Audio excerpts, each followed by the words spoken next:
प्रिय मित्रों, नमो नमः। संस्कृत कौमुदी में आप सभी लोगों का स्वागत है। मित्रों, हम लोग अध्ययन कर रहे हैं, तैयारी कर रहे हैं यूपी टीजीटी शिक्षक भर्ती 2022 के पाठ्यक्रम के अनुसार संपूर्ण मेघदूतम का।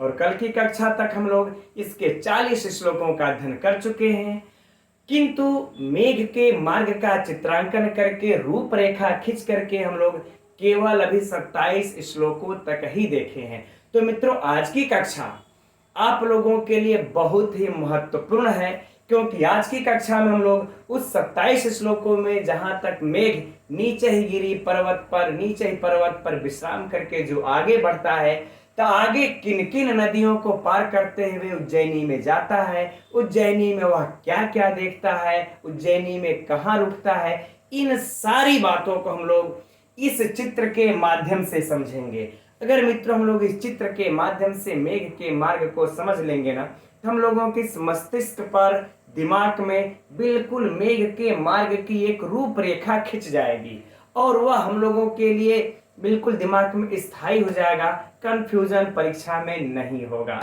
ठीक मित्रों, तो चलिए हम लोग प्रारंभ करते हैं।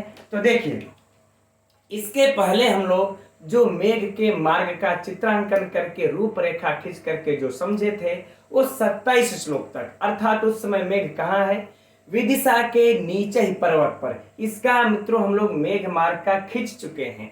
और मैं आप लोगों से भी अनुरोध करता हूं कि आप लोग भी मित्रों, जिस प्रकार से हम चित्र खींचते हुए चल रहे हैं, आप लोग भी अपने नोट्स में या कॉपी में कहीं इसके चित्र को क्रमशः, यहाँ तो थोड़ा सा जगह कम होने के कारण थोड़ा सा हौच पौच नजर आ रहा होगा आप लोगों को, लेकिन आप लोगों को कॉपी पर पर्याप्त जगह होगा, तो एकदम खींचते हुए चलिए और इनकी विशेषताओं को जो हम बोल रहेंगे श्लोक खोल करके आप उसको लिखते हुए चलिए। मित्रों, मैं दावे के साथ कह रहा हूं, इस प्रकार से एक बार लिख लेंगे ना, तो कौन किसका क्या विशेषण है, कौन नदी के बाद कौन देश आता है, कौन देश का पर्वत कौन आता है, कौन किसके किनारे है, यह सब आप लोगों को स्पष्ट हो जाएगा, यहाँ छप जाएगा एकदम। ठीक, चलिए हम लोग प्रारंभ करते हैं। मित्रों देखिए, मेघ जो है विदिशा में नीचे ही पर्वत पर विश्राम करके अब उस मेघ से जो है कि यक्ष आगे बढ़ने का अनुरोध कर रहा है। तो आगे बढ़ते हुए कह रहे हैं कि हे मेघ, जब तुम आगे बढ़ोगे नीचे ही पर्वत पर विश्राम करके, तो निर्विंध्या नदी को पहुंचोगे। अब मित्रों आप लोग श्लोक संख्या 29 ओपन कर लीजिएगा एकदम। ठीक, ओपन ये कर लीजिए जहां पर इस निर्विंध्या नदी का वर्णन है ना।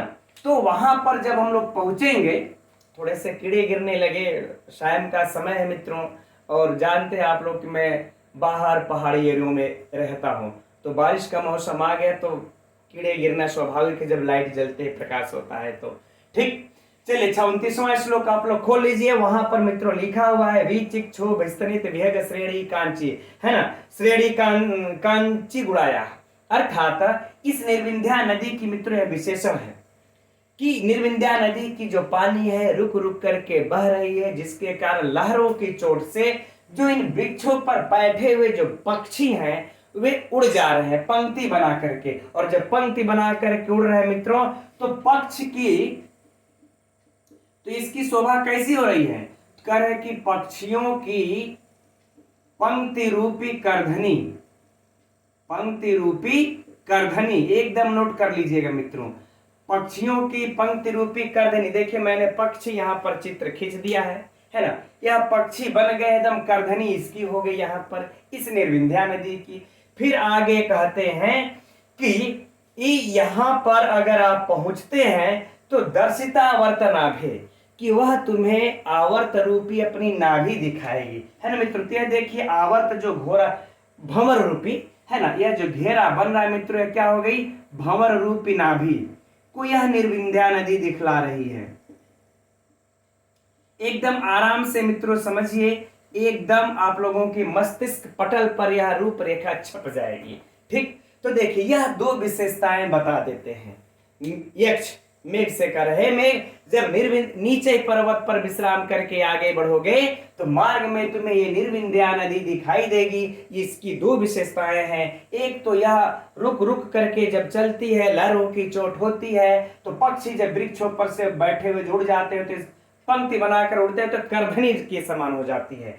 और इसकी भंवर रूपी नाभि वह तुम्हें दिखाएगी। और मित्रों यहीं पर है स्त्रीणामाद ये प्रलय वचनम विभ्रमो ही प्रियसु, है ना, कि और इसका जो यह प्रलय याचना करेगी तो इसका तुम रसपान करके संपूर्ण फल को प्राप्त कर लोगे। ठीक, तो यह दो विशेषण है। अब परीक्षा में पूछ देगा कि भंवर रूपी नाभि वाली कौन है, तो निर्विंध्या। पक्षियों रूपी पंक्ति वाली या करधनी वाली कौन है मित्रों, तो निर्विंध्या। एकदम स्पष्ट हो जाएगा, राइट। अब अगला श्लोक की तरफ बढ़ते हैं मित्रों। अब अगला श्लोक देखिए है 30वां। इस 30वें श्लोक में देखिए यह 30वां श्लोक काली सिंधु नदी का वर्णन है। अब यह यहां से निर्विंध्या नदी से पार करके यह जो मेघ है कहां पहुंच रहा है, काली सिंधु नदी में। अब जब काली सिंधु नदी में पहुंचता है मित्रों तो देखिए इस सिंधु नदी में पहले कहते वेड़ी भूत प्रतनु सलिला, है ना, कि यह जो काली सिंधु है कैसी है, एकदम आप लोग यहाँ पर जो बना रहे हैं या तो अभी से आप लोग मित्रों स्क्रीनशॉट इसकी ले लीजिए या तो मेरे साथ लिखते चल रहे हैं तो लास्ट में भी आप लोग स्क्रीनशॉट ले सकते हैं। मैं यहाँ पर हट गया हूं, ठीक है। आप लोग अपने नोट्स में यहाँ पर लिखिए क्या, वेणी भूत प्रतनु सलिला, वेणी भूत प्रतनु सलिला। ठीक, इसको नोट कर लीजिएगा। यह इसका विशेषण है किसका, काली सिंधु नदी की। जो बालों की चोटी होती है ना उसके समान, शुरुआत में चौड़ा आगे नीचे जाकर के पतला। तो देखिए उसी प्रकार से काली सिंधु नदी है। तो वेड़ी भूत प्रतनु सलिला यह एक विशेषण बता देते हैं। फिर कहते देखिए इसके किनारे, सिंधु नदी किनारे देखिए यह वृक्ष लगे हुए हैं और वृक्ष हो गए हैं, इससे जीर्ण पत्ते गिर गए हैं इस काली नदी में, अरे इस सिंधु नदी में। और फिर यह पीली कांति वाली हो गई है ना। वहां पर मित्र स्पष्ट लिखा है कि पांडु छाया तट रूह भ्रंश, है ना, तट रूह भ्रंश भी जीर्ण पर्णहि, स्पष्ट है। ठीक, तो यह भी लिख लीजिएगा कैसी कांति हो गई इसकी, पीली कांति। ठीक मित्रों, कैसी कांति है, पीली कांति, जीर्ण पत्ते गिरने के कारण।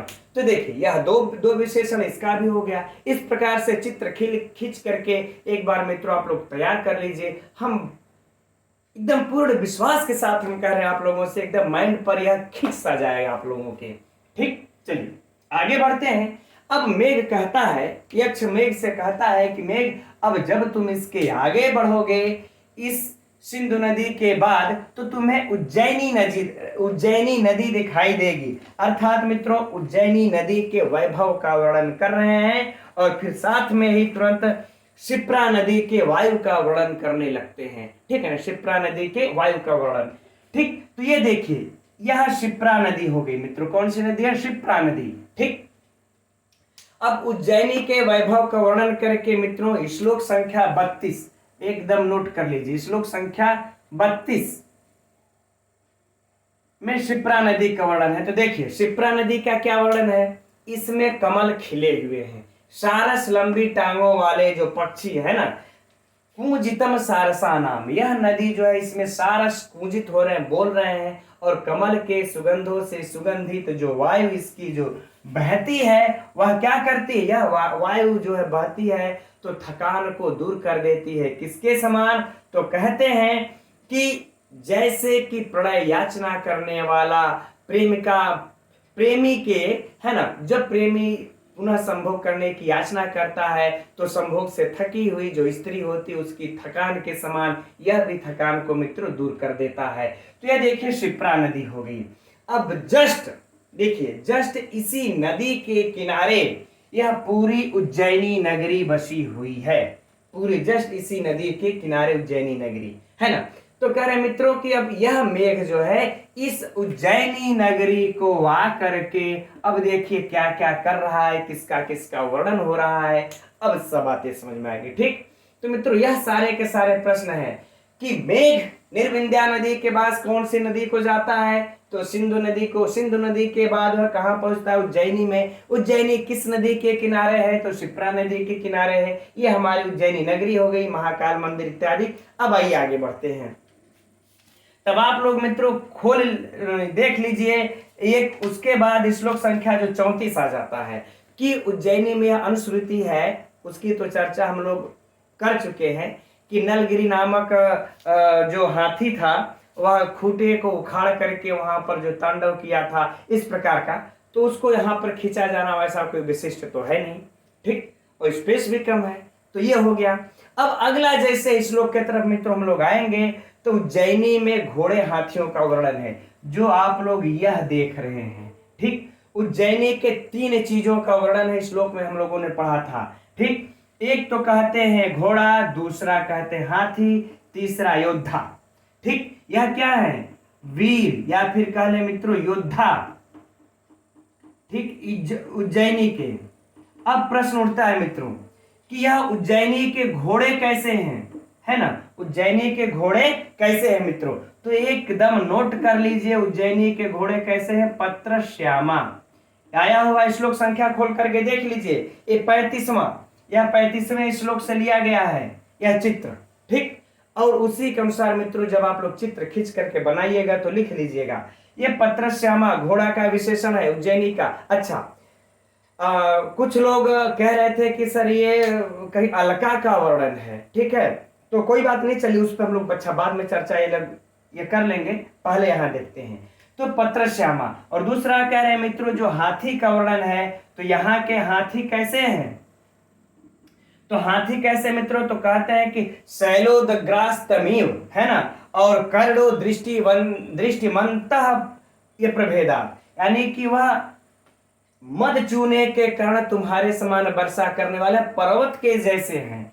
तो हाथी कैसे मित्रों? पर्वत के जैसे, पर्वत जैसे। यह भी पंक्ति आप लोग यहां पर नोट कर लीजिएगा, ठीक। अब आगे है कि यह योद्धा कैसे हैं, तो योद्धा जो है मित्रों, योद्धा गृण्य प्रति दशमुखम संयुगेत स्थिवांसः, ये जो योद्धा हैं 10 मुख अर्थात रावण के सामने कह ले, चाहे 10 लोगों के साथ युद्ध करने के सामने या खड़े होने की इच्छा रखते हैं, ठीक। तो ये 3 हो गया श्लोक संख्या 35 से। ये सारी की सारी विशेषताएं मित्रों उज्जैनी की ही चलेंगी। मेघ निर्विंध्या काली शिप्रा पर्क क्या है, उज्जैनी में आ चुका है। तो उज्जैनी बहुत बड़ी नगरी है, ऐतिहासिक नगरी है, तो वहां की इन सब चीजों को देख रहा है, वर्णन कर रहा है, ठीक। अब आगे बढ़ते हैं हम लोग। अब देखिए उज्जैनी के भवनों की शोभा का वर्णन है अगले श्लोक में 36वें में, कि उज्जैनी से जो धुआं निकलेगा मित्रों, जो खिड़की से जो स्त्रियां बाल को सुखा रही हैं अगर इत्यादि के सुगंधित पदार्थों से, तो उससे जो धुआं निकलेगा वह क्या होगा, तो इस खिड़की से जब धुआं निकलेगा इस प्रकार से, तो क्या होगा, इससे तुम पुष्ट शरीर वाले हो जाओगे।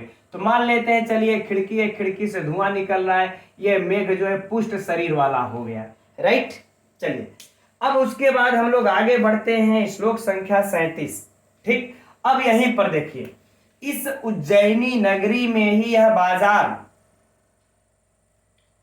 यहां पर मित्रों बाजारों का वर्णन देखिए छूट गया है ना, भवनों का वर्णन हो गया है, अब बाजारों का वर्णन हमको लग रहा है श्लोक संख्या 33 छूट रहा है। श्लोक संख्या 33 देख लीजिए, श्लोक संख्या 33 में देखिए यह बाजार का वर्णन है ना, कि उन बाजारों में क्या है। उसके बाद आगे हम लोग महाकाल पर चलेंगे। बाजार में देखिए एक यह तो हीरा का वर्णन है, दूसरा सीप का, तीसरा शंख का, चौथा पन्ना और मूंगा का। यह इतने बाजारों में लगे हुए हैं कि यह समुद्र जो है जल मात्र से सही प्रतीत होता है। तो यह बाजार जो है उज्जैनी में है, देखिए यह भी स्पष्ट हो गया। चलिए श्लोक संख्या 33 खोल करके भी इसको देख सकते हैं और लिख सकते हैं, है ना। चलिए अब हम लोग 35-36 का ये देख लिए पुष्ट होने वाला। अब श्लोक संख्या मित्रों 37 पर चलते हैं, ठीक। तब श्लोक संख्या 37 पर चलते हैं मित्रों, आ जाता है महाकाल मंदिर, ठीक। तो अब कह रहे हैं फिर से समझिए कि हे मेघ जब तुम इस उज्जैनी में जाना, इस बाजार का वर्णन कर लिए, घोड़ा और हाथी पर्वत जैसे इनका वर्णन कर लिए, उज्जैनी के धुएं से निकलने वाले इस वैभव का वर्णन कर लिए। तब कहते हैं जब उज्जैनी में तुम जाओगे इस महाकाल मंदिर को तुम जरूर चले जाना। अर्थात मित्रों जो परीक्षा के लिए प्रश्न बनता है कि महाकाल मंदिर यह कहाँ है, तो उज्जैनी में है। तो इस टाइम यहां पर जब तुम जाना तो किसी समय भी तुम जाओगे तो क्या से, लेकिन शाम के समय तक रुक जाना उज्जैनी में जा करके, ठीक। अब देखिए अब आगे देखिए है कि यह जो महाकाल का मंदिर जब तुम पहुंचोगे, महाकाल का मंदिर कहाँ है, तो मित्रों अब आगे कहते हैं कि गंधवती नदी के किनारे है। यह देखिए, अब यहाँ पर गंधवती नदी, ठीक, गंधवती।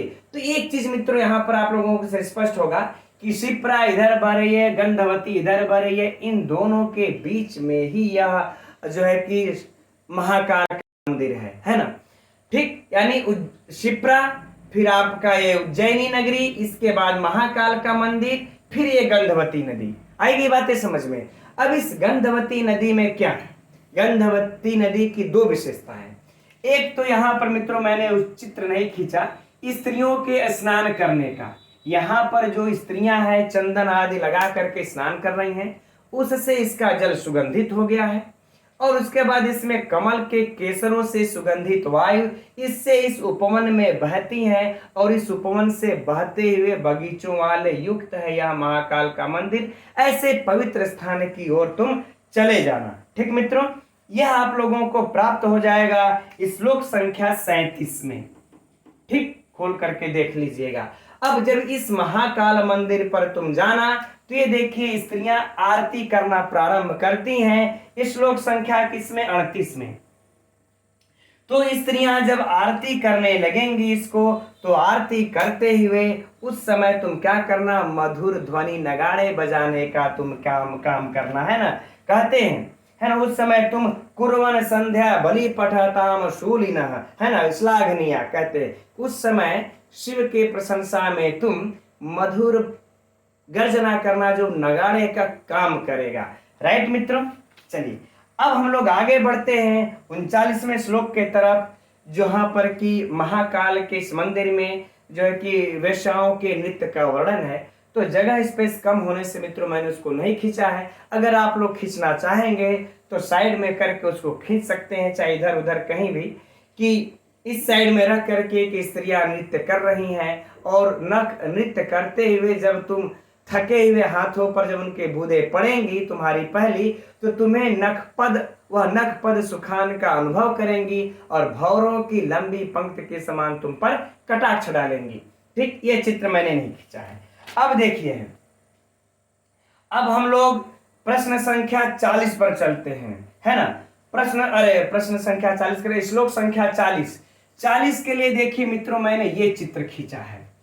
40 में क्या कहते हैं, श्लोक संख्या 40 बिल्कुल आप लोग चाहे तो एकदम नोट कर लीजिए इसको, कि यह भुजा रूपी वन है। शंकर जी जब तांडव नृत्य करेंगे तो यह भुजा रूपी उनका वन है। कल की कक्षा में चर्चा हो चुकी है। इस भुजा रूपी वन के समय में तुम संध्या के समय में तुम है ना नव जपा पुष्प यानी कि गुड़हल के फूल के समान लाल कांति वाला तुम मंडलाकार का छा लेना, ठीक। तो इस भुजा रूपी वन पर तुम हे मेघ मंडलाकार तुम छा लेना, और जब तुम छा जाओगे इस प्रकार से इस महाकाल मंदिर के ऊपर, मान लेते वन है पीछे पीछे, ऊपर से तुम छा जाओगे, तो ऐसा प्रतीत होगा कि भगवान शंकर जो है गज चर्म ओढ़ने की इनकी इच्छा पूरी हो जाएगी, और तुम्हें बिल्कुल भक्ति के भाव से देखेंगे। कौन, पार्वत्या, यानी कि पार्वती माँ पार्वती तुमको निश्चल दृष्टि से देखेंगी, है ना, घबराहट से रहित होकर के निश्चल दृष्टि से तुमको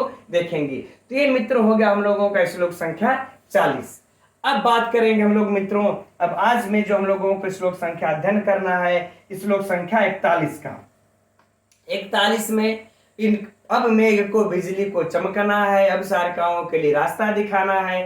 फिर श्लोक संख्या 42 में क्या होगा, यह देखिए उज्जैनी की नगरी, यह रहा कबूतर, यह क्या है, कबूतर, और इस कबूतर वाली छत पर हे मेघ तुम क्या कर लेना, रात्रि विश्राम कर लेना, उसके पश्चात तुम आगे बढ़ना। तो मित्रों हम समझते हैं आप लोगों के समझ में आ गया होगा। एक बार पुनः देख लेते हैं झटके में इसको एकदम। मेघ देखे विदिशा में जो नीचे पर्वत है उस पर विश्राम करके आगे बढ़ता है। निर्विंध्या नदी को पार करके, है ना, रस पान करके अब काली से सिंधु में आता है। इस कृष हो गई है तो इसकी कृषता को बारिश करके पूर्ण करता है।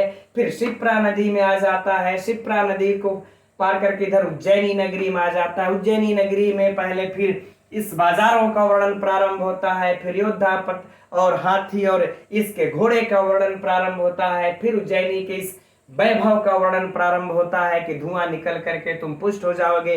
फिर इसके पश्चात उज्जैनी में इस महाकाल मंदिर का वर्णन प्रारंभ होता है जो कि गंधवती नदी के किनारे है। इसके वायु से वह झूमित उपवन, यह प्रश्न है मित्रों परीक्षा का कि महाकाल के मंदिर का उपवन किसके नदी के वायु से वह झूम रहा है, ठीक है ना, शिप्रा के कि गंधवती के। तो इन दो नदियों में मित्रों बड़ा कंफ्यूजन हो जाएगा। तो गंधवती नदी के वायु से यह झूम रहा है। अब फिर महाकाल मंदिर में तुम क्या करना, आरती के समय गर्जन करना, और ऊपर जो है कि तुम इस लाल कलर में गुड़हल के पुष्प के समान भुजा रूपी वन में हो छा करके इनके गज चरण ओढ़ने की इच्छा को पूर्ण कर देना। ठीक मित्रों, तो हम समझते हैं थोड़ा सा ये हौज पौज तो हो गया है, चित्र चूंकि बहुत ज्यादा इसमें लिखना पड़ा, वर्णन करना पड़ा, तो लेकिन आप लोगों को समझ में आ गया होगा।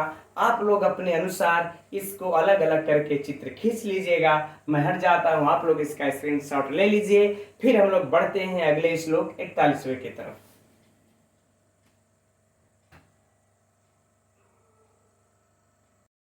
तो हम लोग अब आगे बढ़ते हैं मित्रों और देखते हैं इस 41वें श्लोक को।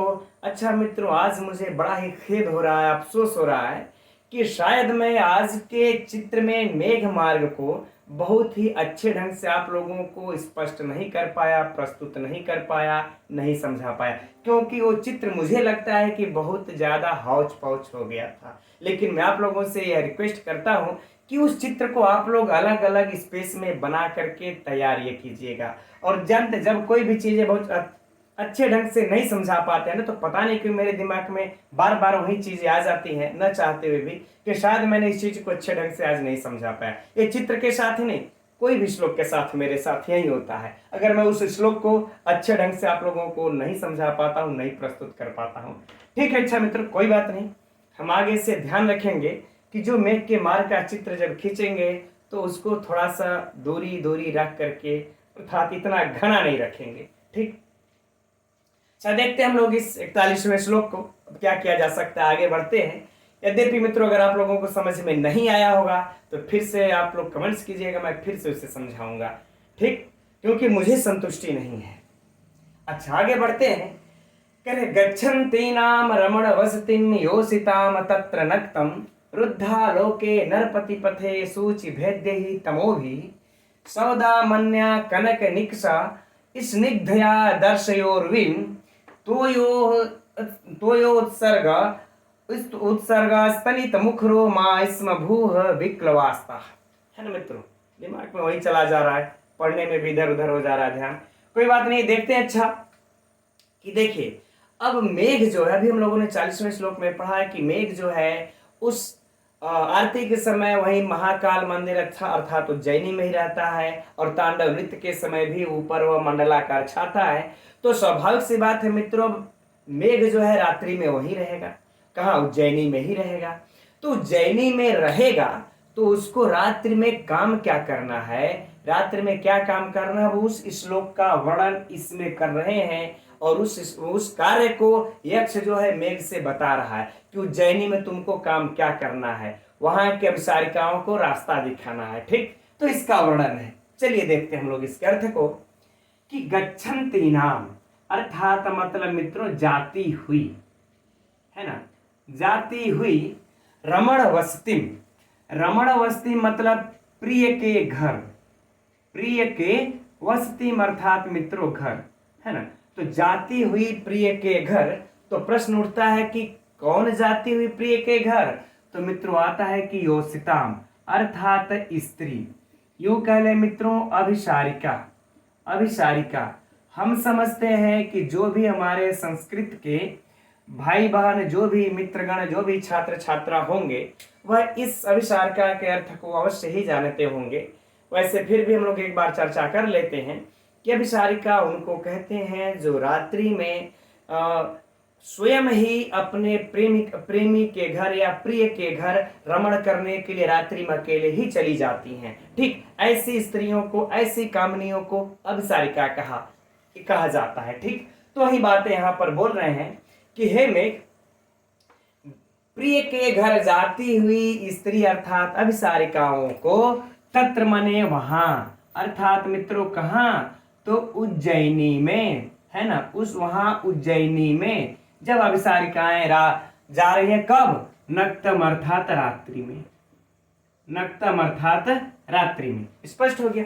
तो कह रहे हैं, यक्ष कह रहा है, मेघ वहां उज्जैनी में रात्रि में अभिसारिकाएं अपने प्रिय के घर जाती हुई, तो उन अभिसारिकाओं के लिए तुमको क्या काम करना है। अब दूसरी पंक्ति में बता रहे हैं, वो तो अभिसारिकाएं जा रही हैं रात्रि में अपने प्रिय के घर, अब काम बता रहे हैं मेघ का कि देखो, रुद्धालोके जब जा रही होंगी रात्रि में, तो कह रहे हैं कि रुद्धालोके अर्थात आलोके मरने प्रकाश, और कह रहे रुद्धा मने अवरुद्ध हो गया होगा। ठीक, तो भाई अब रात्रि में जा रहे हैं तो प्रकाश अवरुद्ध होगा।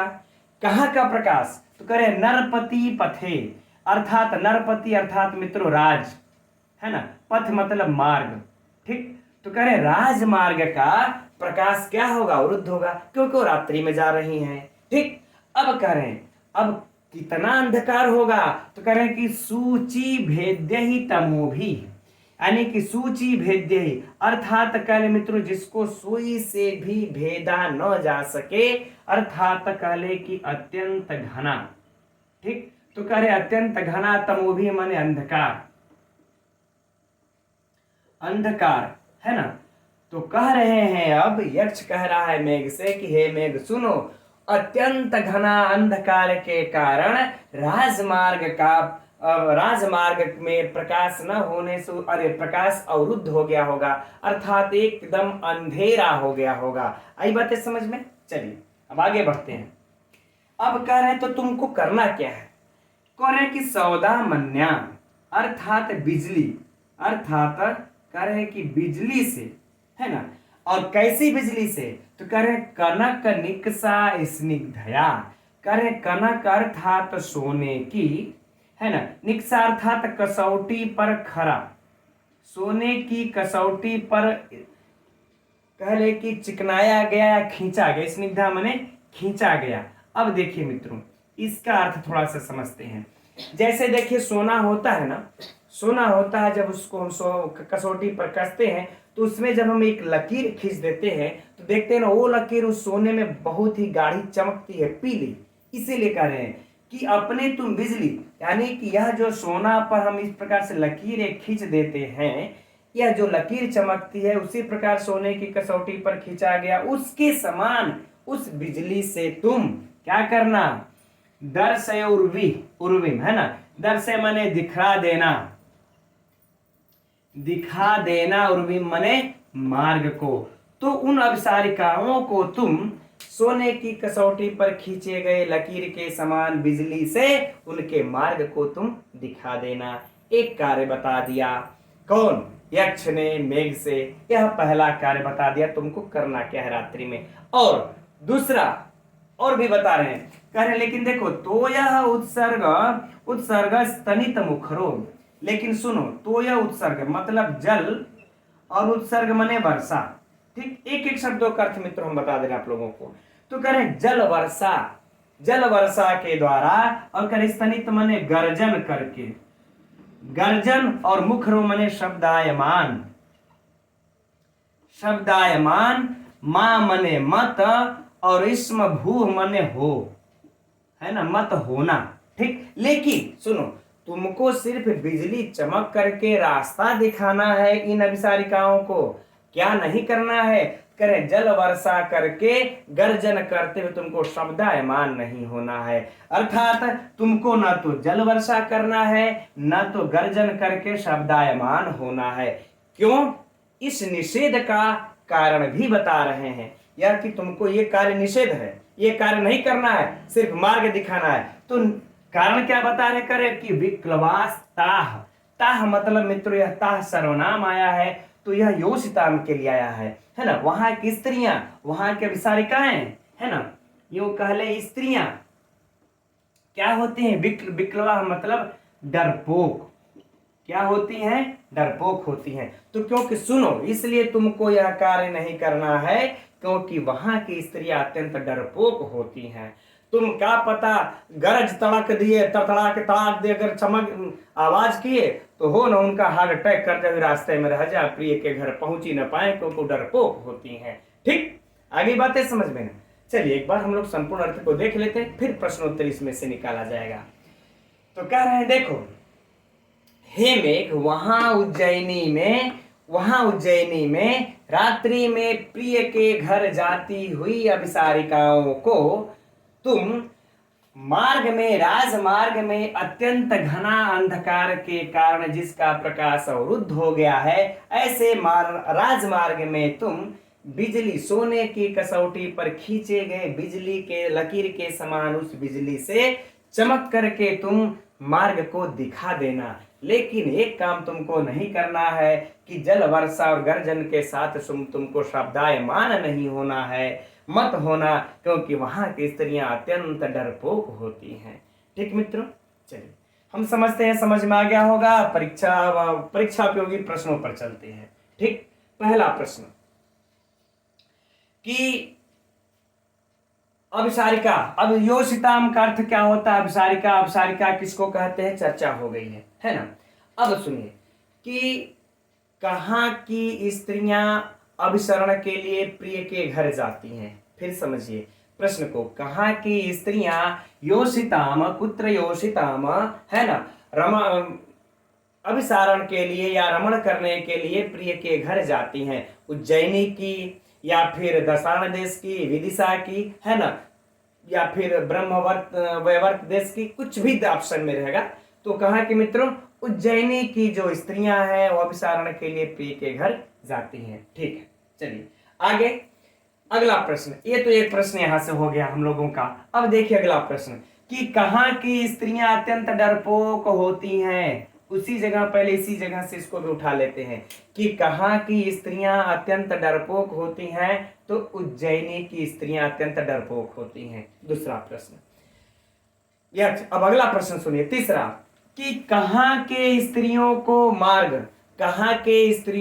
मार्ग दिखाने के लिए यक्ष मेघ से कहता है। तो उज्जैनी के स्त्रियों को मार्ग दिखाने के लिए यक्ष मेघ से कहता है। या फिर उज्जैनी के स्त्रियों को मार्ग कौन दिखाता है रात्रि में? उज्जैनी की स्त्रियों को मार्ग कौन दिखाता है रात्रि में? तो कौन दिखाता है मित्रों? मेघ दिखाता है। कौन दिखाता है? ये मेघ दिखा रहा है। राइट, चलिए अब इसमें जो और विशेष विशेषण से मित्रों इसमें से पंक्तियों से उठेंगे प्रश्न। ये तो साहित्य से रहा, विशेष विशेषण में देखिए, है ना, यह मित्रों देखिए क्या है, विशेष, इसको भी यहीं पर समझ लेते हैं, विशेष विशेषण को भी। यह अंधकार है। तो अंधकार मित्रों कैसा है? तो कह रहे हैं कि सूची भेद्य है ना, यानी कि अत्यंत घना। तो ये सूची भेद्य है मित्रों, यह क्या हो जाएगा? विशेषण। यह क्या हो जाएगा? विशेषण। किसका विशेषण? इस तमोभी का एकदम नोट कर लीजिएगा। दूसरा विशेषण या देखिए, राजमार्ग में, है ना, उस राजमार्ग में। तो कैसे राजमार्ग में? तो कह रहे जो राजमार्ग, जिस राजमार्ग का प्रकाश अवरुद्ध हो गया है। ठीक मित्रों, तो यह क्या हो जाएगा? विशेष्य। और यह क्या हो जाएगा? विशेषण। इसको भी नोट कर लीजिएगा, परीक्षा में पूछा जा सकता है पंक्ति को उठा करके रख करके कि नरपति किसका विशेष्य है, या फिर उद्धालोके किसका विशेष्य है? इस तमोभी का, सूची का, योषिताम का, रमणवस्तिम का, फलाने का, ढिमका का। ठीक, इस प्रकार से पूछा जाएगा, तो तैयार रहना है एग्जाम में उत्तर देने के लिए। अगला प्रश्न सुनिए, है ना, यहां पर भी विशेष विशेषण है। ठीक, देखिए विशेष विशेषण मित्रों पकड़ने का अगर न समझ में आए, जहां पर कंफ्यूज हो, तो देखिए यहां पर विभक्तियों को देखिए एक ही होगा। विभक्तियों को जब भी देखेंगे आप लोग, विशेष विशेषण मित्रों, विशेषण में वही विभक्तियां होती हैं जो विशेषण में होती हैं। तो देखिए विभक्ति एक दिखाई देगा, सूची भेद्य ही, विसर्ग लगा लेंगे ना यहाँ पे, तो तृतीया हो जाएगा। यहाँ पर तमोभी, यहाँ पर भी तृतीया बहुवचन, एक ही आप लोगों को दिखाई देगा। ठीक, उसी तरह से देखिए सौदामन्या, बिजली। अब यहाँ पर देखिए कनक निकस स्निग्धया, यहाँ भी विभक्ति आप लोगों को एक नजर आ रही है ना। तो फिर मित्रों समझ लीजिए यह क्या हो गया? विशेष्य। और यह क्या हो गया मित्रों? विशेषण। आगे बातें समझ में ना, कि वह बिजली कैसी है, किसके समझ कर? सोने की कसौटी के खींचे गए रेखा के लकीर के जैसी। या इसका विशेषण कर ले, या फिर यहाँ पर मित्रों समास भी हो जाएगा। अच्छा चलिए कोई बात नहीं, समास की भी चर्चा हम लोग ये कर लेते हैं इसी जगह, कि ये जो है विशेष विशेषण तो मान लेते हैं बहुत खोद कर निकालेंगे तब निकलेगा, लेकिन इसमें अगर अलंकार की चर्चा अगर हम लोग करें तो यहाँ पर मित्रों पूर्ण रूप से इस पंक्ति में अगर उठा करके पूछ दे तो कह दीजिएगा कि लुप्तोपमा अलंकार है। कौन सा अलंकार है? लुप्तोपमा। अगर लुप्तोपमा नहीं है मित्रों, सिर्फ उपमा दिया है तो उपमा भी लगा दीजिएगा, क्योंकि उपमा, पूर्णोपमा, लुप्तोपमा आप लोग समझते ही होंगे इस स्तर पर आकर के कि उपमा में जो चारों होते हैं, है ना, उसमें से अगर एक का भी अगर लोप हो गया होता है तो हम लुप्तोपमा अलंकार कहते हैं, जैसे साधारण धर्म इत्यादि जो होते हैं। ठीक, तो यहां पर देखिए वो कह रहे हैं सीधे सीधे, सोने की कसौटी के लकीर के समान खींचा गया, उसके समान लकीर के समान चमकने वाली बिजली। तो मित्रों यहाँ पर उपमा अलंकार ये दे दिए। Right, complete. अच्छा, अब निचली पंक्ति में देखिए, यहां पर हमने कहा ना कि निषेध कर रहे हैं। क्या कर रहे हैं? निषेध कर रहे हैं। किसका? इस जल वर्षा का, गर्जन का। इस निषेध का हेतु क्या है मित्रों? डरपोक। यह अलंकार अगर पूछेगा तो कंफ्यूज होंगे, जरूर ध्यान से देखिएगा इसको। इस निषेध का यह जो है कि हेतु क्या है कि वहां पर डरपोक है स्त्रियां। ठीक है ना मित्रों, यह हम लोगों का हेतु है ना। इसलिए यहां पर कौन सा अलंकार हो जाएगा? वाक्यार्थ हेतु काव्यलिंग अलंकार। ठीक, कौन सा अलंकार मित्रों? काव्यलिंग अलंकार। वाक्यार्थ हेतु काव्य लिंग अलंकार।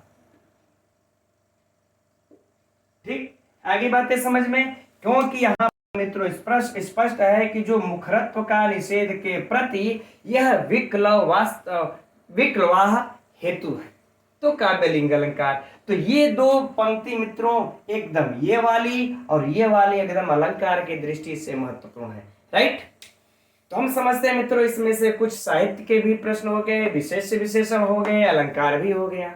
अभी इस श्लोक से रह गया मित्रों व्याकरणात्मक टिप्पणियां, उसको भी अध्ययन कर लेंगे मित्रों तो पूर्ण हो जाएगा। इस श्लोक की व्याकरणात्मक टिप्पणियां भी मित्रों परीक्षा की दृष्टि से अत्यंत महत्वपूर्ण है। तो जरा ध्यान से देखेंगे हम लोग इसको। गच्छन्ति नाम, ठीक, क्षत्रि प्रत्यय है, यह तो आराम से हल कर सकते हैं, इसमें कोई समस्या नहीं, अर्ध निद्रा में भी। अब रमण वसतिम है ना, रमयति इति रमणः, रमयति इति रमणः तस्य वसतिम है ना, रमयति इति रमणः और उसके बाद तस्य वसति ही, तो मित्रों कौन सा समास हो जाएगा? उसमें षष्ठी तत्पुरुष समास। अब बात करते मित्रों रमण की, है ना, तो रमयति इति रमणः अर्थात यहाँ पर मित्रों रम धातु से लगा करके ऋच प्रत्यय लगा लेंगे, इसके बाद ल्यूट लगा लेंगे और हो जाएगा क्या? ल्यू लगा लेंगे, हो जाएगा रमण। ठीक, तो रमयति इति रमण, उसके बाद तस्य वसति यानी कि षष्ठी तत्पुरुष समास। अगर इसमें पूछ दे कि समास कौन सा है तो षष्ठी तत्पुरुष समास, और रमणा की व्युत्पत्ति पूछ दिया तो यह रहा। अब योषिताम, योषिता मतलब मित्रों स्त्री या विसारिका हो गया। तत्र कोई समस्या नहीं। नक्तम रात्रि, यह मित्रों अव्यय है, परीक्षा की दृष्टि से बहुत बहुत महत्वपूर्ण, एकदम सारा फोकस इस पे लगा दीजिएगा। अगर उठा करके इस पंक्ति को परीक्षा में पूछ दिया कि इस नक्तम यहाँ पर है, अव्यय है, संज्ञा है, सर्वनाम है ना, कर्म है, कर्ण है, क्या है? ठीक, तो मित्रों यह अव्यय है, उपसर्ग अव्यय, संज्ञा, सर्वनाम कुछ भी दे सकता है विकल्प में, तो याद रख लीजिएगा अव्यय, सारा फोकस लगा दीजिए वहां पर। अब देखिए है रुद्धा लोके, रुद्धा लोके, तो मित्रों स्पष्ट है कि रुद्धा आलोक यस्मिन् सः, है ना, बहुव्रीहि समास। ठीक, राइट। अब आगे बढ़ते हैं। नरपति पथे, नरपति पथे दो पद हम लोगों को नजर आ रहा है, तो नरपति नराणाम पति, तो नरपति में अगर पूछ दिया तो षष्ठी तत्पुरुष समास, नराणाम पति, है ना। अब आ जाएगा मित्रों तस्य पंथा, तस्य पंथा उसका रास्ता, उसका मार्ग, तो अगर पूरे में भी पूछ दिया तो भी मित्रों कौन सा समास? षष्ठी तत्पुरुष समास, अर्थात नरपति में भी षष्ठी और नरपति पथे में भी षष्ठी तत्पुरुष समास। षष्ठी तत्पुरुष समास इस नरपति का पथ के साथ करके मित्रों हम अपने आवश्यकता अनुसार सु आदि की उत्पत्ति कर लेते हैं। सु आदि की उत्पत्ति करके हम सप्तमी विभक्ति के एक वचन में बना लेते हैं नरपति पथे, अर्थात राजमार्ग में। तो मित्रों दो प्रकार से प्रश्न इसमें से पूछे जाएंगे परीक्षा में। एक तो नरपति पथे में समास कौन सा है, तो षष्ठी तत्पुरुष समास। नरपति पथे में विभक्ति कौन सी है, तो सप्तमी विभक्ति एकवचन, राइट। या नरपति में कौन सा समास है, तो षष्ठी तत्पुरुष समास। इससे बाहर मित्रों नहीं आएगा। इस प्रकार से एक एक का तेल निकाल करके पढ़ लीजिए, फिर कॉन्फिडेंस के साथ परीक्षा में बैठेंगे। पूछने दीजिए प्रश्न को। सूची भेद्य, तो मित्रों सूची भी भेद्य, यहाँ पर तृतीया तत्पुरुष समास, तृतीया तत्पुरुष समास है ना। सूची भी भेद्यानी तृतीया तत्पुरुष समास। अब तहितमो भी, उसका, उसके द्वारा, उसका अंधकार, ठीक, छोड़ देते हैं उसको, कोई समस्या नहीं वहां पर। तृतीया विभक्ति बहुवचन अगर पूछ दिया तो, ठीक, कोई समस्या नहीं। आगे बढ़ते हैं। सौदामन्या बहुत बहुत महत्वपूर्ण है मित्रों, यह भी परीक्षा के दृष्टि से है ना। तो पहले हम लोग इसकी व्युत्पत्ति देखते हैं मित्रों। पहले सुदामन कर लेते हैं। सुदामन से देखिए अण प्रत्यय लगा लेंगे तो क्या बन जाएगा, सौदामन, है ना। अण आदि वृद्धि हो जाएगी, ओ की ओ, है ना, तो क्या हो जाएगा, सौदामन। अभी सौदामन में मित्रों हम लोग गीप प्रत्यय लगा लेंगे और बना लेंगे क्या, सौदामिनी, सौदामिनी, है ना। ये सौदामिनी बना लेंगे। सौदामिनी जब बन जाएगा तो फिर इसका रूप चला लेंगे मित्रों, और तृतीया विभक्ति के एक वचन में बना लेंगे क्या, सौदामन्या, ठीक। तो परीक्षा का जो प्रश्न होगा कि सौदामन्या में कौन सी विभक्ति है, वचन है, तो तृतीया विभक्ति एक वचन है। सौदामन्या में कौन सा प्रत्यय है मित्रों, तो गीप प्रत्यय है ना। या व्युत्पत्ति पूछ दे, अगर गीप ना सिर्फ हो सकता है कि प्रत्यय भी पूछ दे, सौदामिनी में कौन सा प्रत्यय है, तो गीप लगा लेंगे। अगर मान ले तो इस प्रकार से ना पूछ के पूरी प्रकृति प्रत्यय की व्युत्पत्ति ही पूछ दिया, तो सुदामन धनार्दन गीप सौदामिनी, राइट मित्रों। एकदम तटस्थ रहिए परीक्षा के लिए। आगे देखिए, अगला है अब कनक निकषा, कनक निकष, है ना। तो मित्रों कनकस्य निकषा यहां पर तक ले लेंगे तो कौन सा समास, षष्ठी तत्पुरुष समास, है ना। कनकस्य निकषा। अब आगे क्या होगा कि तद्वद स्निग्धया, उसके समान स्निग्ध, यानी कि चिकना, खिंचा गया, चमकीला, कुछ भी कह ले तो तद्वद स्निग्ध। अगर पूरा में पूछ दे मित्रों तो तद्वत अर्थात उपमित समास, क्योंकि या इसमें उपमा अलंकार भी है, हम लोगों ने अभी अध्ययन भी किया, तो उपमित समास, ठीक। आगे बढ़ते हैं। अब देखिए दर्शय उर्वी, है ना। अगर विच्छेद इसका हम लोग ये कर लिया जाए तो क्या हो जाएगा, दर्शय धन उर्वी, यही होगा मित्रों, ठीक है। अब देखिए इसका क्या हुआ यहाँ पर संधि, तो आप लोग अब तो पकड़ ही लेंगे कि संधि क्या, इसीलिए हम संधि पर ज्यादा विशिष्ट जोर भी नहीं देते हैं, ठीक है ना। अ के बाद उ आया, ओ लगा देंगे, है ना, हो गया गुण संधि, ठीक, कोई समस्या नहीं। आगे बढ़ते हैं, ठीक। अब देखिए अगला है तोयोत सर्गः, है ना मित्रों, तोयोत सर्गः अर्थात कह रहे हैं कि तोयस्य उत्सर्गः, तोयस्य उत्सर्गः, तो यहां तक जो समास मिलेगा मित्रों उत्सर्ग तक केवल, तो हो जाएगा तोयस्य उत्सर्गः, यानी कि जल की बरसात, तो यह जल की उत्सर्ग माने वर्षा, गिराना, तो षष्ठी तत्पुरुष समास।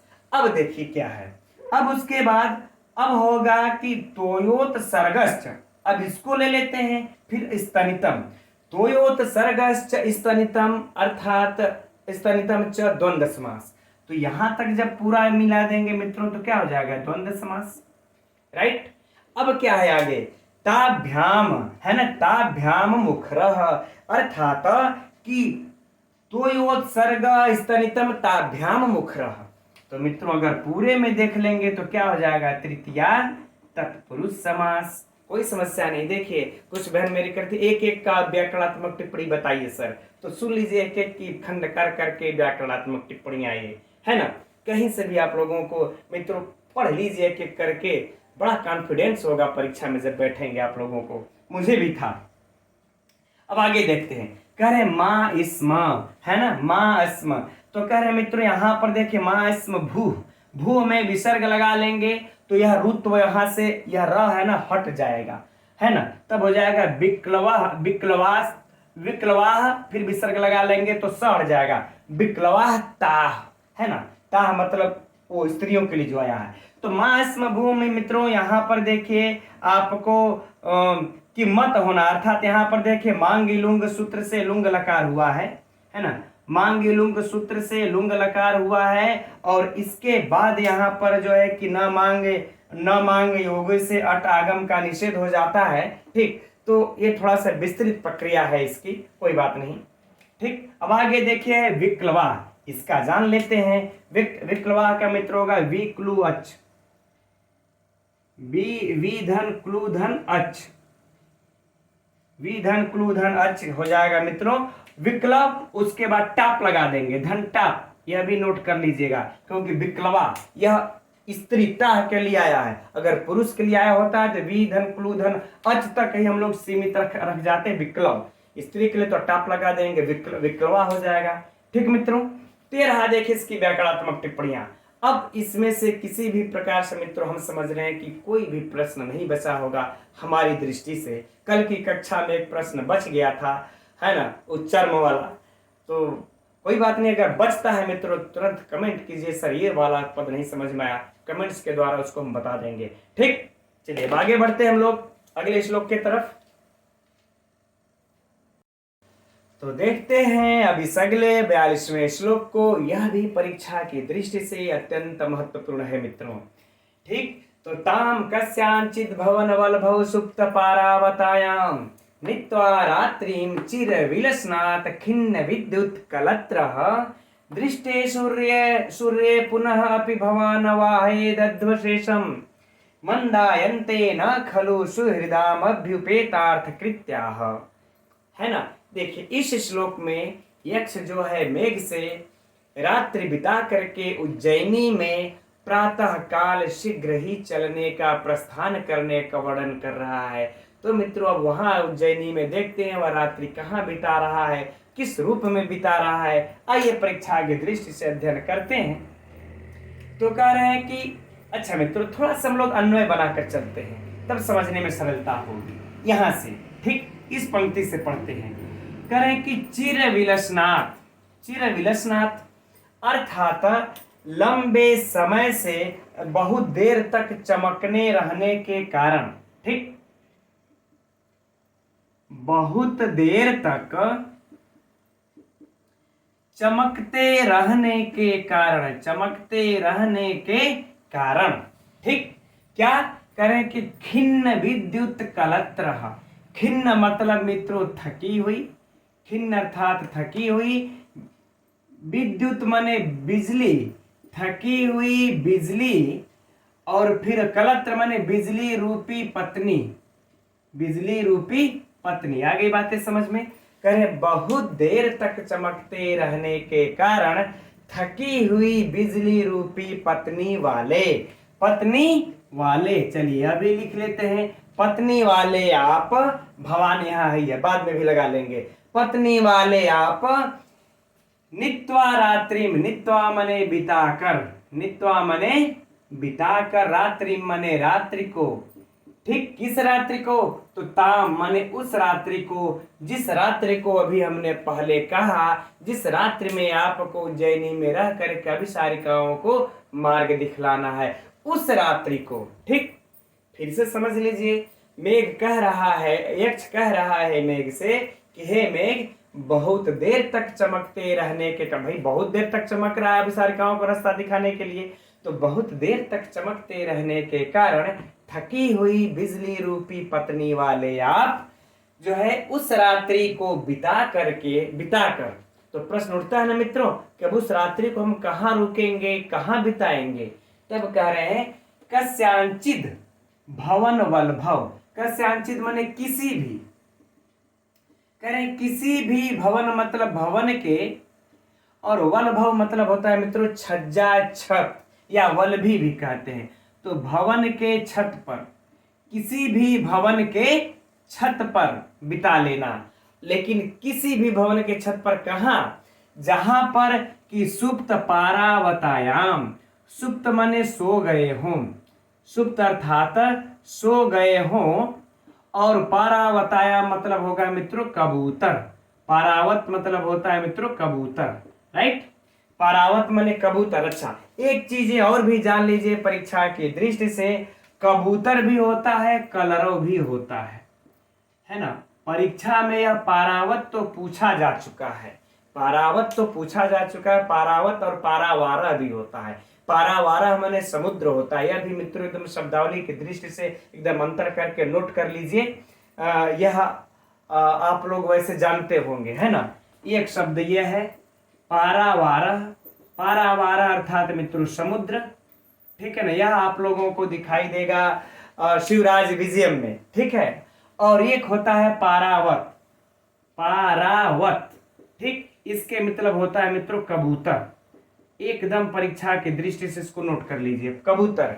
और एक इस कबूतर के साथ ही इसका अर्थ होता है कलरव, है ना। तो कबूतर वाला तो पूछा जा चुका, हो सकता है इस बार कलरव के दोनों अर्थ इसके होते हैं, हो सकता है इस बार कलरव पूछ दे, इसलिए मैं इस पर थोड़ा सा फोकस करना चाहूंगा, आप लोगों को ध्यान लाना चाहूंगा, इसको नोट कर लीजिएगा, ठीक।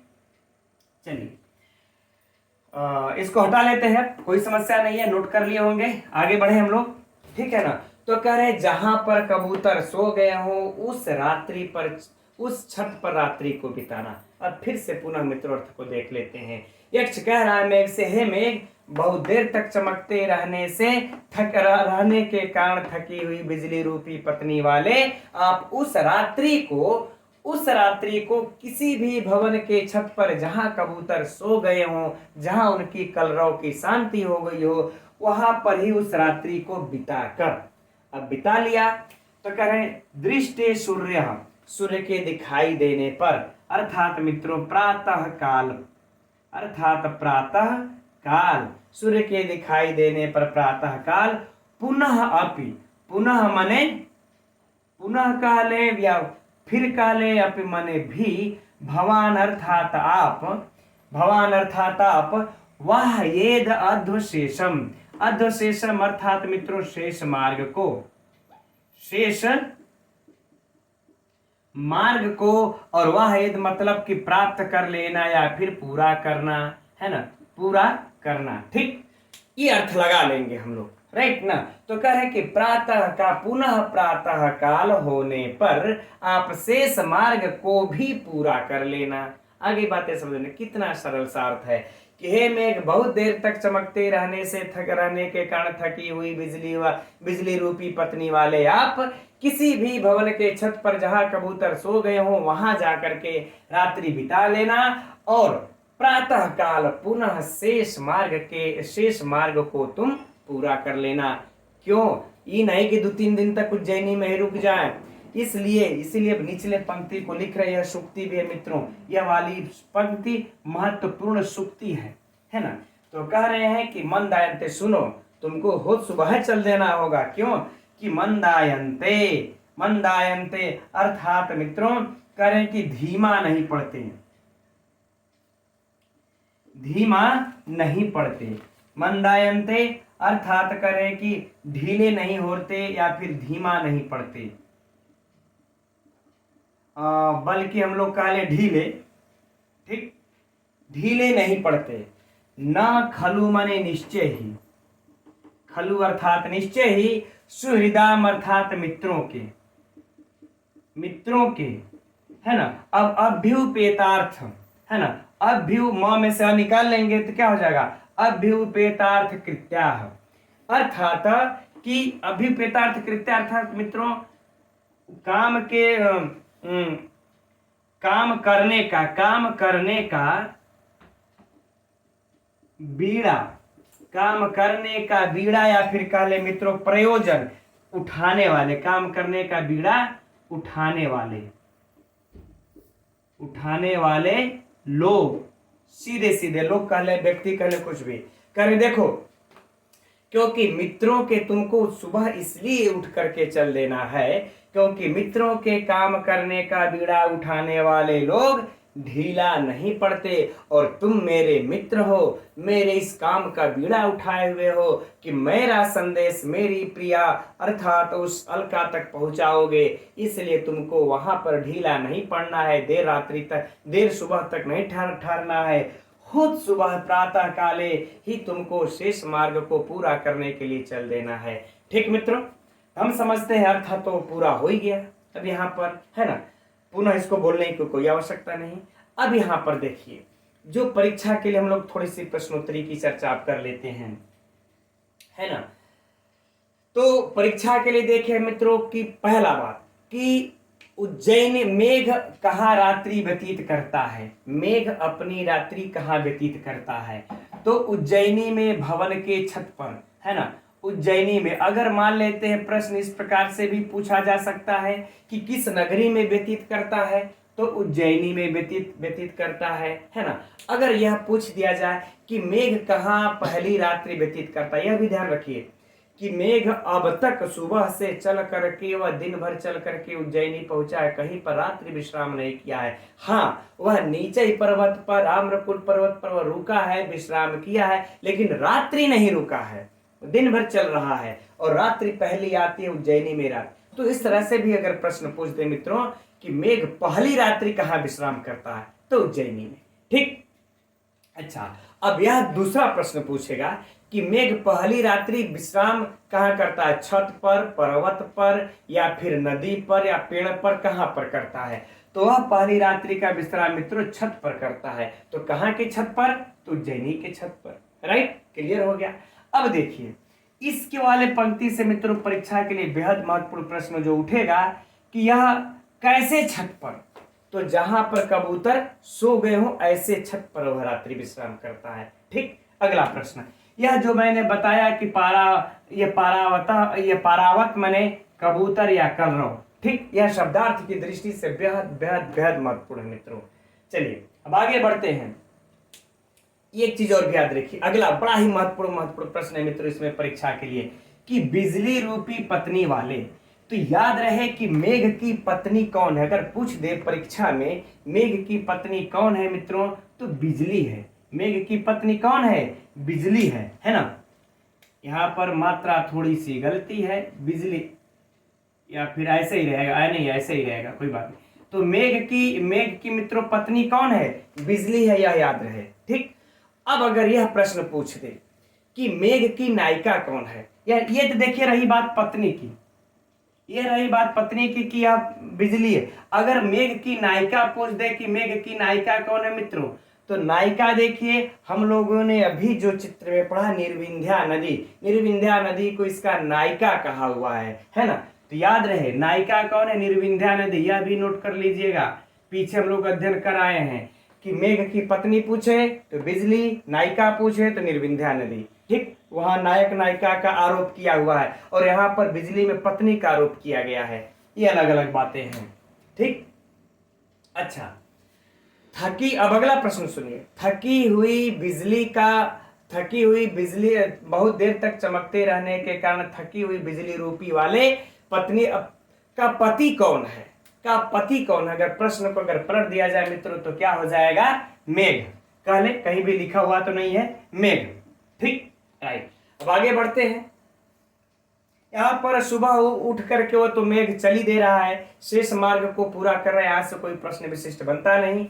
हाँ, ये वाला से इस वाले पंक्ति से मित्रों प्रश्न बनता है कि किसके काम का बीड़ा उठाने वाले लोग आराम नहीं करते हैं, ढीले नहीं पड़ते हैं। फिर से सुनिए, किसके काम करने का बीड़ा उठाने वाले लोग ढीले नहीं पड़ते हैं मित्रों, तो मित्र के काम का बीड़ा उठाने वाले लोग ढीले नहीं पड़ते हैं। जैसे आप लोग हमारे मित्र हैं, है ना, हमने बीड़ा उठा लिया आप लोगों के टीजीटी का कोर्स पूरा करवाने का।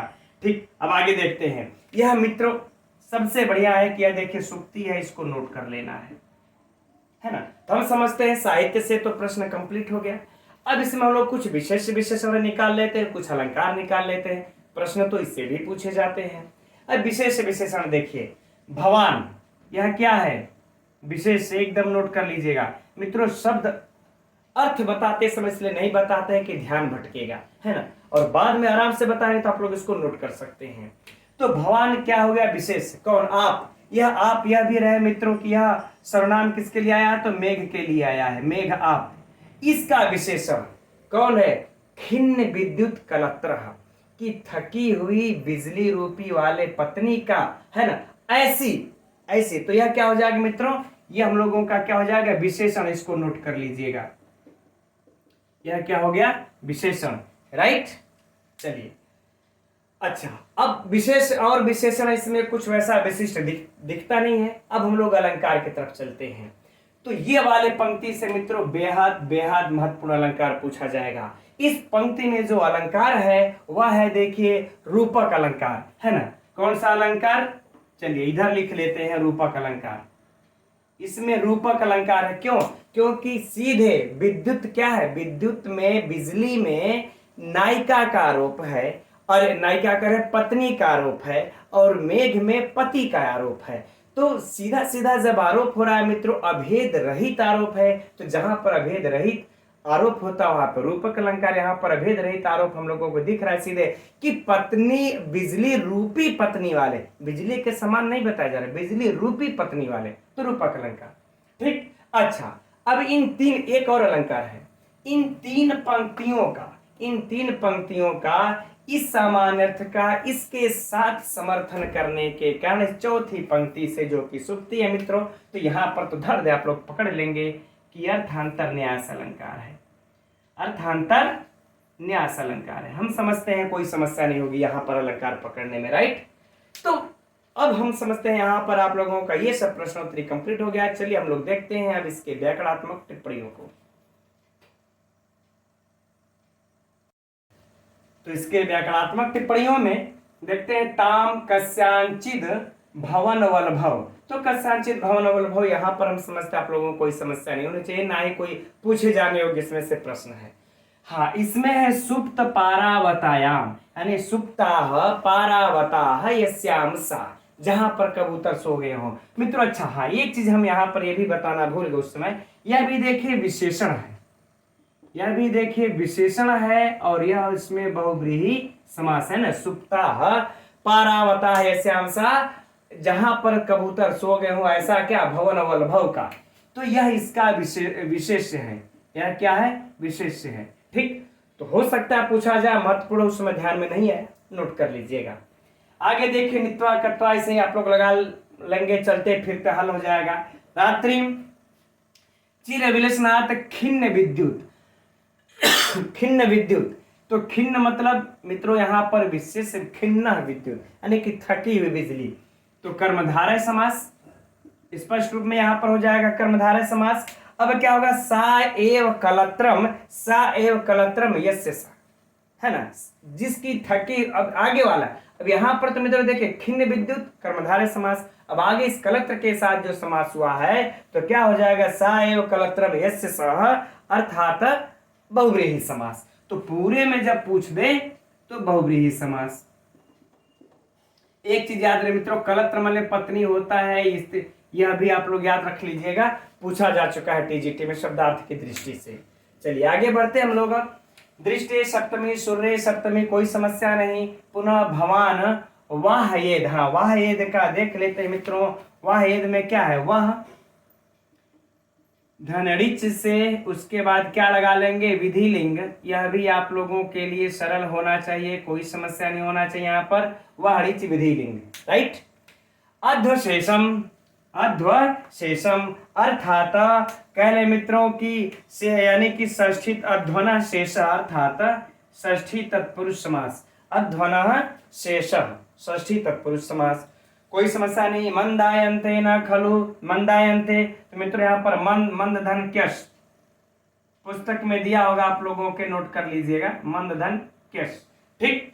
न खलु सुहृदाम अभ्युपेतार्थ कृत्या, है ना। तो मित्रों क्या है, अभ्युपेतार्थ कृत्या, अर्थात अभि उपईकत, लगा लीजिए, अभि धन उप धन ई धन कत, क्या बन जाएगा मित्रों, अभ्युपेत, अभ्युपेत ये बन जाएगा। अब अभ्युपेतार्थ कृत्या इनके साथ ये समास हो जाएगा। वैसे हाँ, ये वाला, ये सुहृदाम, ये भी महत्वपूर्ण है, ये महत्वपूर्ण, इसको नोट कर ये कर लेते हैं मित्रों। शोभनम हृदय में शांति सुहृद, अर्थात बहुव्रीहि समास। यह तो परीक्षा में पूछा जा चुका और इतना फेमस है कि हम सभी लोग प्राय इसको जानते हैं, इसमें कहीं से भी कोई त्रुटि होने वाली नहीं है। 13 मित्रों इसमें से जो कुछ महत्वपूर्ण थी, जो व्याकरणात्मक टिप्पणियां, और बाकी सब तो आप लोग जानते हैं, कोई समस्या है नहीं। ठीक है मित्रों, तो आज की कक्षा में बस इतना ही रहने देते हैं, काफी समय हो गया है। और एक चीज मित्रों हम बता देना चाहते हैं कि कल जो है रविवार है, तो कल टेस्ट करने का भी हम लोगों का दिन था, लेकिन कल टेस्ट नहीं कर पाएंगे, इसलिए मुझे आज रात्रि में ही निकलना है कहा। तो मैं कल दिन भर, परसों भी दिन भर, मैं सोमवार को भी व्यस्त रहूंगा। हो सकता है मैं शाम तक लौटूं। अगर शाम तक लौटते हैं मित्रों, तो हम आप लोगों को शाम की क्लास सोमवार को लेंगे। और कल तो रविवार को प्रश्न ही नहीं है, ठीक है। सोमवार को चांसेस बनते हैं, ठीक। तो आप लोग भी संडे कल मना करके, यद्यपि मनाने लायक तो है नहीं क्योंकि समय बहुत कम है, तैयारी करनी है, लेकिन कल मेरी तरफ से रेस्ट आप लोग ये कर लीजिएगा। वैसे देखेंगे तो शाम को मैं कुछ नीति शतकम का सूक्ति है, अगर उसकी वीडियो अगर बन जाएगी तो हम डाल देंगे, नहीं तो मित्रों फिर परसों मिलेंगे हम लोग सोमवार को। कल तो कोई चांस ही नहीं है शाम 7:30 बजे क्लास चलने का, तो कल छुट्टी। ठीक है मित्रों, नमो नमः।